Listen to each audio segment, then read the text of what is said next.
Pour la troisième fois en 3 ans, l'Afrique du Sud est en état de catastrophe nationale. Après la pandémie de Covid-19 et les inondations meurtrières d'avril 2022, le pays est confronté à une crise énergétique sans précédent. L'état de catastrophe a été déclaré par le président Cyril Ramaphosa le 9 février 2023 lors de son discours annuel sur l'état de la nation. Le chef d'État a également annoncé la nomination d'un ministre de l'électricité pour mieux répondre à cette crise. Our country has, for many months, endured a debilitating electricity shortage. Notre pays a pendant plusieurs mois enduré une pénurie d'électricité débilitante qui a causé d'immenses dommages à notre économie et aux moyens de subsistance de notre peuple. Beaucoup sont incertains et beaucoup sont sans espoir, mais de cela, j'en suis certain. Quelles que soient les difficultés du moment, quelle que soit la crise à laquelle nous sommes confrontés, nous nous lèverons pour les affronter et ensemble, nous les surmonterons. Nous pourrons le faire si nous travaillons ensemble et si nous ne laissons personne de côté.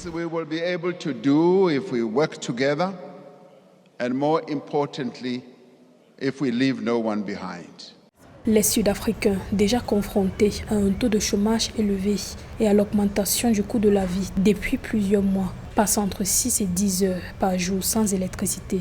D'après le ministère sud-africain de l'énergie, les pertes entraînées par les délestages sont estimées à près d'1 milliard de rand par jour, soit environ 50 millions d'euros.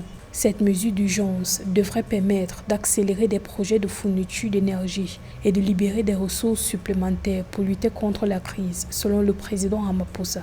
Without a reliable supply of electricity, our efforts Sans un approvisionnement fiable en électricité, nos efforts pour développer une économie inclusive qui crée des emplois et réduit la pauvreté ne réussiront pas. Par conséquent, alors que nous décrivons notre agenda de développement pour l'année à venir, notre principale priorité et plus grand défi est de réduire considérablement la gravité des délestages dans les mois à venir et de mettre fin aux délestages de façon durable.